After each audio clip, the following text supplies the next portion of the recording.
கண்ணம்மா, நல்லா கேட்டுக்க. நான் டவுனுக்கு போய் வரேன். ஊற வச்சிருக்கிற அரிசியை ஆட்டி வச்சிரு. இரவுக்கு கொல்லையில இருக்கிற புதினாவை துவையல் அரைச்சு வை என்று ஆணையிட்டு விட்டு கூடையையும் 2 பைகளையும் எடுத்துக்கொண்டு கிளம்பினாள் முத்தம்மாள். என்னடி பதிலே இல்லை? மறுமுறை ஒரு அதட்டல் விழுந்தது. பாத்திரங்களை துலக்கிக் கொண்டிருந்த கண்ணம்மா மெதுவாக, ஆகட்டும் சின்னம்மா என்றாள். வம்பு அளந்துகிட்டு இருக்காதே, ஜாக்கிரதை என்று கடைசி அஸ்திரத்தையும் வீசிவிட்டு வீட்டை விட்டு கிளம்பினாள் முத்தம்மாள். ஒரு கையை சிப்பாய் போல வீசி வீசி நடக்கும் அந்த காட்சியை ஓரக்கண்களால் கவனித்த கண்ணம்மா தனக்குள் சிரித்து கொண்டாள். அம்மாடி, அள்ளிராணி போயாச்சா என ஏளனமாக கேட்டுக்கொண்டார்கள் அக்கம் பக்கம் உள்ள குடித்தனக்காரர்கள். பச்சை கிளி மாதிரி பொண்ணை பெத்து கடுவன் பூனைக்கிட்டே விட்டுவிட்டு பாவிகள் செத்து போனார்களே, அதை சொல்லு என்றாள் திண்ணையில் காலை நீட்டி உட்கார்ந்து கொண்டிருந்த ஒரு கிழவி. ஒவ்வொரு நாளும் அந்த கிழவி அந்த பல்லவியை பாட அடுத்தடுத்து மற்றும் உள்ள பெண்கள் ஆளுக்கு ஒரு சரணமாக அந்த சின்ன பெண் கண்ணம்மா தனது சிற்றப்பன் வீட்டில் படும் பாட்டை பாடி முடிப்பார்கள். அன்றும் அப்படியே நடந்தது. கந்தையாவும் சிங்காரமும் அண்ணன் தம்பிகள். சிறு வயதிலேயே இருவரும் சொந்த ஊரான மதுராந்தகத்தை விட்டு வெளிநாட்டிற்கு ஓடிவிட்டார்கள். சில வருடங்களில் கொஞ்சம் வாழ வசதியும் கிடைத்தது. அங்கேயே கல்யாணமும் செய்து கொண்டார்கள். கூலி வேலை செய்து வந்த பெண்களை தான் திருமணம் செய்து கொண்டார்கள். அஞ்சலையும் முத்தம்மாளும் கணவன்களோடு தனித்தனியாக குடித்தனம் செய்தார்கள். அஞ்சலை சேற்றில் மலர்ந்த செந்தாமரை போன்றவள் கட்டழகி. முத்தம்மாள் அதற்கு நேர்மாறு. அஞ்சலை கண்ணம்மாவை பெற்ற சமயம் சிங்காரமும் அவன் மனைவி முத்தம்மாளும் இந்தியாவிற்கு திரும்பிவிட்டனர். சிங்காரம் சென்னையில் குப்பத்தில் ஒரு சின்ன பலகாரக்கடை ஆரம்பித்தான். முத்தம்மாள் அவனோடு ஒத்துழைத்தாள். ஆணும் பெண்ணுமாக 2 குழந்தைகளும் பிறந்தன. திடீரென்று ஒரு நாள் கந்தையா தன் மகள் கண்ணம்மாவோடு வந்து சேர்ந்தான். அஞ்சலை மாரடைப்பில் இறந்துவிட்ட செய்தியை சொல்லி, முத்தம்மா, இந்த பொண்ணும் உன் குழந்தை போல் நீங்க தான் இதை வளர்க்கணும் என்றான். சிங்காரமும் முத்தம்மாவும் அஞ்சலையை நினைத்து அழுதார்கள். குழந்தையை அணைத்து கொண்டார்கள். சில மாதங்கள் தான் கந்தையா அவர்களுடன் தங்கியிருந்தான். விஷக்காய்ச்சல் அவனை ஒரு நாள் பலி கொண்டு விட்டது. குழந்தைகள் வளர்ந்தார்கள். ஆனால் பலகாரக்கடை வியாபாரம் அதே மாதிரி சென்றது. குடும்பச் செலவை சமாளிக்க முத்தம்மாள் நகர்ப்புறத்தில் சில பெரிய மனிதர்களின் வீட்டில் வேலை செய்ய ஆரம்பித்தாள். கண்ணம்மாதான் வீட்டில் பெரியவள். அதனால் அவளிடம் குடும்ப வேலைகளை ஒப்படைத்துவிட்டு புறப்பட்டு விடுவாள். வேலை அனைத்தும் கண்ணம்மாவின் தலையில்தான். கண்ணம்மா முதலில் இதை பற்றி பெரிதாக நினைக்காவிட்டாலும் அக்கம் பக்கத்தாரின் பேச்சுகளும் பரிவான உரைகளும் அவள் மனதை நிலைகுலையச் செய்திருந்தன.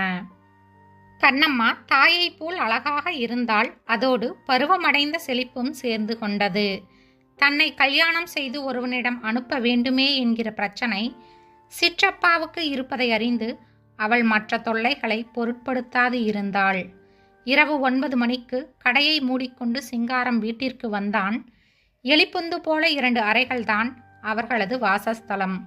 முதல் அறையில் கண்ணம்மா தம்பி தங்கையோடு படுத்திருந்தாள். சிங்காரத்துக்கு தட்டில் சோற்றை வைத்துவிட்டு கண்ணம்மா என்று குரல் கொடுத்தாள் முத்தம்மாள். கண்ணம்மா தூங்கவில்லை. ஆனாலும் தூங்குவது போல் பாசாங்குடன் படுத்திருந்தாள். ஏதோ வேலை கொடுக்கத்தான் சின்னம்மா கூப்பிடுகிறாள் என்பது அவள் எண்ணம். தூங்கிவிட்டால் போலிருக்கு என தனக்குள் சொல்லியபடி முத்தம்மாள் கணவன் எதிரில் வந்து உட்கார்ந்தாள். இன்னைக்கு பகல் ஒரு வேடிக்கை நடந்துச்சு என்றாள் குரலில் வெறுப்புடன். சொல்லிவிட்டு சிரிக்காமல் சிடுசிடுங்கரையே, அப்படி என்ன வேடிக்கை என்று வினவினான் சிங்காரம். செத்தவளை உசுரோடு பார்த்தேன். ஏய், என்ன உளர்ற, தூக்க கலக்கமா என்றான் சிங்காரம். கண்ணம்மாவின் தாயார் அஞ்சலையை பார்த்தேன். இல்லை மச்சான், விஷயமாத்தான் சொல்றேன். இரு கண்ணம்மா நல்லா தூங்கிடுச்சான்னு பார்த்துட்டு வரேன் என்று கூறிவிட்டு இந்தண்டை அறைக்கு வந்து கண்ணம்மா கண்ணம்மா என்று கூப்பிட்டாள் முத்தம்மாள். பாசாங்குடன் படுத்திருந்த அவளின் காதில் முத்தம்மாள் முதலில் பேசியது விழுந்ததால் படபடக்கும் நெஞ்சுடன் முழு விவரங்களையும் அறிய தன் நடிப்பை தொடர்ந்து லேசாக குரட்டை ஒலியையும் எழுப்பினாள். முத்தம்மா திருப்தியுடன் திரும்பி கணவனிடம் பிற்பகல் நடந்த விஷயங்களை விவரித்தாள். விஷயங்களின் பாவத்திற்கு ஏற்றபடி குரல் எலும்பியும் குறைந்தும் ஆச்சரியமாய் வெளிப்பட்டன. அருவருப்பும் பின்ன, இன்னைக்கு பகல் வக்கீல் ஐயா வீட்டுக்கு வேலை செய்ய போய்கிட்டு இருந்தேன். அப்போ யாரோ ஒரு பொம்பளை அந்த தெருவில் இருக்கிற ஒரு வீட்டுக்கு கூப்பிட்டு, இந்த ஓட்டு வீட்டு அம்மா கூப்பிட்டாங்க என்றாள். அப்புறம் அவள் போய்விட்டாள். ஏதோ வேலைக்கு கூப்பிடுறாங்கன்னு உள்ளே போனாள். அழுதுகிட்டே ஒருத்தி என் கையை பிடித்து கொண்டாள். எனக்கு முதலில் ஒன்றும் புரியலை. முத்து என்னை தெரியலையா என்று அவள் கேட்டதும், நல்லா பார்த்தேன் மச்சான். எனக்கு உடம்பு நடுங்கிடுச்சு. ஐயோ, உருமாறி போயிருந்தாலும் அஞ்சலைதான். உடனே தெரிஞ்சுக்கிட்டேன். சிங்காரம் வியப்புடன், என்ன முத்து, நம்பவே முடியலையே. அவள் செத்து போயிட்டதாக இல்லை கந்தையா சொன்னான் என்றான். கேளேன், நான் வெடவெடன்னு நடுங்கிக்கிட்டே, அண்ணாத்தை நீ செத்து போனதாக வந்து சொன்னாரேன்னு அவளையே கேட்டேன். மச்சான், அவள் ஓன்னு அழுதாள். அப்புறம் எல்லாத்தையும் சொன்னாள். பாழாய்ப்போன அந்த அழகும் தழுக்கும் மினுக்கும் தான் அவளை கெடுத்துட்டது. புருஷனை விட்டு ஓடி வந்துட்டாளாம். அந்த அவமானத்தை கந்தையா நம்மளண்டை சொல்லலை. என்னது, ஓடிட்டாளா? அடி பாவி என்று சிங்காரம் முகம் சிவக்க கூவினான். முத்தம்மா அவனிடம், கூவாதே மச்சான், அந்த பொண்ணு காதிலே விழப்போகுது என்று கூறி தொடர்ந்து பேசலாம். சினிமாவிலே சேர்த்து விடுறேன் வான்னு எவனோ சொல்லி இங்கே இழுத்துட்டு வந்துட்டான். அக்கறை சீமையிலிருந்து கெட்டழிஞ்சதுதான் மிச்சம். யார் யார்கிட்டையோ பசிக்கு திண்டாடிட்டாள். வயிற்று பிழைப்புக்கு என்னவோ செய்துகிட்டு இருக்கிறாள். இதையெல்லாம் சொல்லி கதறினாள். கண்ணம்மாவை தன்கிட்டே வச்சுக்க அவளுக்கு ஆசையாய் இருக்குதாம். ஏன் மச்சான், என்ன சொல்ற? நாளைக்கு அவளை வீட்டுக்கு கூட்டி வரவா சொல்லு. சிங்காரத்தின் கொட்டைப்பாக்கு விழிகளில் அனல் தெரித்தது. செருப்பை கலட்டியடி அந்த மானங்கெட்டவளை. நம்ம வீட்டுக்கு கூட்டி வருவதா? சீ என்றவன் சாப்பிட்ட கை காய்ந்து போனது கூட நினைவின்றி மேல் துண்டினால் துடைத்து கொண்டான். அப்படின்னா கண்ணம்மாவை அவள்கிட்டேயே அனுப்பிவிட்டால் போச்சு. நமக்கும் தொல்லை விட்டது. அம்மாவும் பொண்ணும் எப்படியோ போகட்டும் என்றான் சிங்காரம். அடச்சி, நீயும் ஒரு மனுஷனா? கண்ணம்மாவை அவளிடம் அனுப்புறதா? அது ஒரு நாளும் முடியாது என்றாள் முத்தம்மாள். சிங்காரம் திகைத்தான். என்ன சொல்ற முத்து? அவளோட பொண்ணுதானே, அனுப்ப வேண்டாமா? ஓடி போகும்போது பொண்ணை நினைச்சாளா, புருஷனை நினைச்சாளா? தொலையட்டும் முத்து, கண்ணம்மாவுக்கு கல்யாணம் பண்ற செலவு நமக்கு மிச்சம். அம்மாக்காரி பண்ணட்டும். அட என் புத்திசாலி மச்சானே என்று கணவனை ஏளனமாக பார்த்தாள் முத்தம்மாள். மச்சான், அவகிட்ட அனுப்பினால் கண்ணம்மாவுக்கு கல்யாணம் நடக்குமா? இதெல்லாம் ஆம்பளை புத்திக்கு எட்டாது. மானங்கெட்டவளை வீட்டிலே சேர்க்க மாட்டேன் என்று கத்தினியே, அவள் விஷயம் தெரிந்தால் பொண்ணை கட்டிக்க மட்டும் எவன் வருவான்? இத்தினி வருஷம் பாடுபட்டு வளர்த்துட்டு இப்ப பாலும் கிணத்துல தள்ளவா சொல்ற? கவலைப்படாதே, நான் அஞ்சலை கிட்ட முடிவா சொல்லிட்டேன்.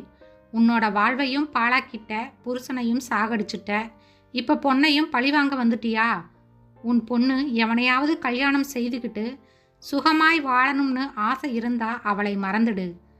கண்ணம்மா எங்க பொண்ணு, நாங்க வளர்த்தோம். உனக்கும் அவளுக்கும் ஒரு சம்பந்தமும் இல்லை அப்படின்னு சொல்லிட்டேன். அவளும் ஒப்புக்கிட்டாள் என்றாள் முத்தம்மாள் அழுத்தமாக. சிங்காரம் வாயடைத்து நின்றான். முத்தம்மாள் அவனை ஏறிட்டு நோக்கி, கல்யாண செலவுக்கு கவலைப்படாதே மச்சான். பொண்ணு பச்சை கிளி போல் இருக்கிறாள். 1000 2000 கடன் வாங்கியாவது ஒருத்தன்கிட்டே ஒப்படைக்கலாம். இந்த விஷயத்தை வாய் தவறி கூட கண்ணம்மாவிடம் சொல்லிவிடாதே என்று கணவன் சாப்பிட்ட தட்டை எடுத்துக்கொண்டு கழுவி வைத்துவிட்டு படுக்கையை உதறி விரித்தாள். தாயின் அவலக்கதை காதுகளில் நாராசம் போல் பாய கண்ணம்மா அசைவுற்று படுத்திருந்தாள். சின்னம்மாவின் அந்த அன்பு வெள்ளம் பழைய கதையை அடித்து வெளியேற்றிவிட்டு தேனமுதை நிரப்பியது. உள்ளத்தில் பொங்கிய நன்றி உணர்வை அடக்க முடியாமல், சின்னம்மா, நீ சின்னம்மா இல்லை, பொன்னம்மா, பொன்னான அம்மா என வாய் நிறைய பலமுறை சொல்லிக்கொண்டாள். சுவாரஸ்யமான கதைகளை கேட்க சேனலை சப்ஸ்கிரைப் செய்யவும். நன்றி.